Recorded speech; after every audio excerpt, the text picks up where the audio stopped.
নমস্কার, cooks books by Banasree রান্নাঘরে আজকে আরেকটা রান্না নিয়ে আপনাদের কাছে হাজির।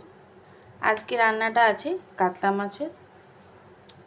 আমরা এখানে কিছু কাতলা মাছ নিয়ে নিয়েছি, তারই সঙ্গে নিয়েছি আলু, বেগুন। আর এই রান্নাটা যে মশলাটা আমরা বানাবো সেটা হচ্ছে এটা: পেঁয়াজ, টমেটো, আদা, রসুন। তো চলুন বেশি কথা না বাড়িয়ে রান্না শুরু করা যাক। আগে আমরা বেগুনটাকে ভেজে নেব। একটু সামান্য হলুদ দিলাম, বাস, নুন দেবো না। নুন দেবো তো বেগুন থেকে জল বেরোতে লাগবে। বেগুনটাকে আমরা আগে নুন দিয়ে একটু মাখিয়ে নিলাম। কড়াতে তেল গরম হয়ে গেছে, এবার আমরা একটা একটা করে বেগুন ছেড়ে দেবো। দেখতেই পাচ্ছ বেগুনটা আমরা ছেড়ে দিলাম কড়াতে।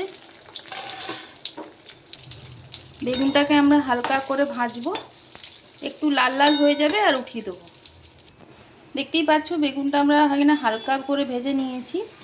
এবার আমরা বেগুনটাকে তুলে নেব আর এই তেলেই দিয়ে দেবো আলুটা, যেটা হাফ ডান করে রেখেছিলাম। সেই আলুটাও এই তেলটাতেই দিয়ে দেবো আর ওটাকেও হালকা করে ভেজে নেব। কড়াইয়ের আঁচটা একটু কম করে নিই।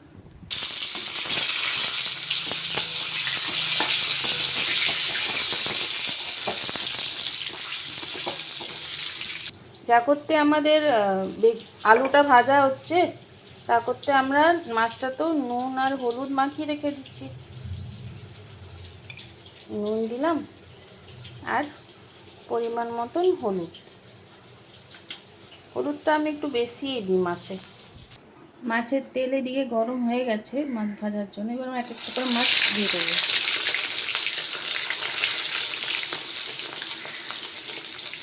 আগে দুটোই দিচ্ছি।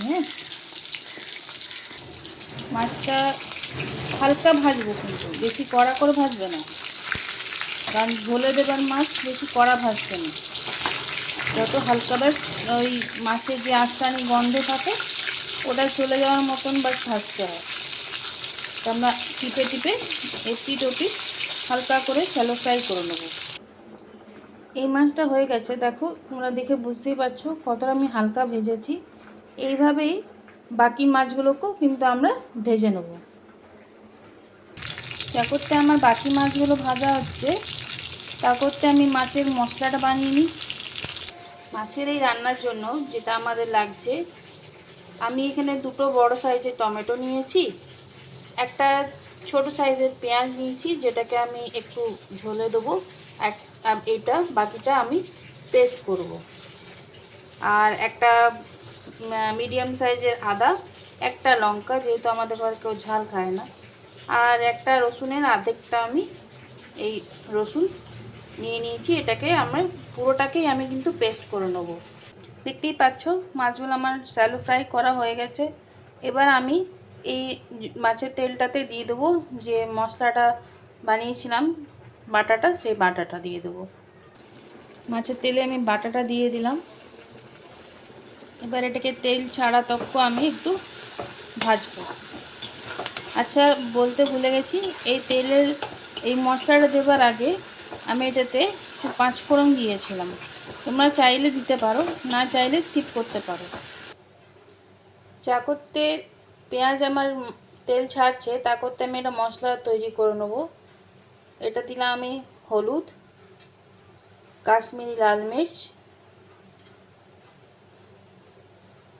ধনে জিরে মিক্স,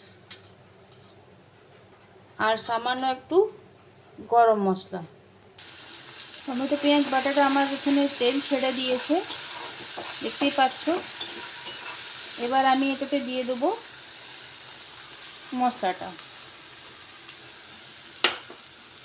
মশলাটা দিয়ে কিছুক্ষণ নাড়াচাড়া করব, যতক্ষণ তক্ক এটাও তেলটা না ছেড়ে দিই। দেখতেই পাচ্ছ মশলাটাও আমার তেল ছেড়ে দিয়েছে। এবার আর একটু হবে, মশলাটা একটু ভালো করে কষে এটাতে আমরা দিয়ে দেবো একটু নুনটা আমরা একটু বেশিই দেবো, যেহেতু মাছটা একটু ঝোলে হবে, এই জন্যেই। নুনটা দিয়ে আর একটু মাখো মাখো হবে। তারপরে আমরা এতে বেগুন আর আলুগুলো দিয়ে দেবো। দেখতেই পাচ্ছ আমাদের এখানে মশলাটা তেল ছেড়ে দিয়েছে। এবার আমরা এই পর্যায়ে দিয়ে দেবো ভেজে রাখা আলু আর বেগুনটা। দেখতেই পাচ্ছ আলু আর বেগুনটা তেল ছেড়ে দিয়েছে আর একটু মাখো মাখো হয়ে গেছে। বাস এই পর্যায়ে আমরা এবার জল দিয়ে দেবো। হালকা গরম জল দিচ্ছি, যেমন তোমরা ঝোল খেতে চাইবে তেমনি জল দেবে। হ্যাঁ, এটাতে বেশি জল দেওয়ার দরকার নেই, কারণ অলরেডি আমার আলুটা আর বেগুনটা তো হাফ কুক হয়ে আছে। তো জাস্ট একটু ফোটার জন্য আর মাছটাতেও যাতে একটু নুনটা ঢুকে যাক ওই পরিমাণেরই আমরা জল দেবো।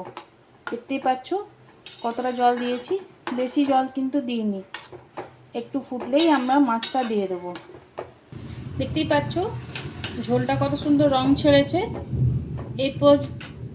এবার আমরা মাছগুলোকে এক একটা করে ঝোলে দিয়ে দেবো।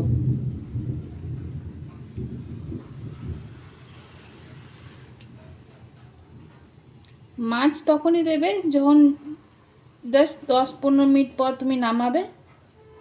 মাছটা বেশিক্ষণ কিন্তু ঝোলে দিয়ে ফোটাবে না, তাহলে অলরেডি মাছটা আমাদের কম ভাজা আছে, ভেঙেও যেতে পারে। মাছ দেওয়ার পর বেশি নাড়বে না, মাছ দিয়ে জাস্ট একটু জলটা উপর উপর করে ছেড়ে দেবে। দেখতেই পাচ্ছ কত সুন্দর কালার এসেছে। এবার আমরা মাছটাকে এই রান্নাটাকে বন্ধ করে দেবো আর একটু রেস্ট দিয়ে পরিবেশন করব। গরম ভাতের সাথে মাছের আলু বেগুনের ঝোল পরিবেশন করাই যেতে পারে। তাহলে এই রান্নাটা, এই রেসিপিটা একবার ট্রাই করবেন আর নিশ্চয়ই জানাবেন। আর লাইক, ফলো অ্যান্ড সাবস্ক্রাইব নিশ্চয়ই করবেন। Thank you.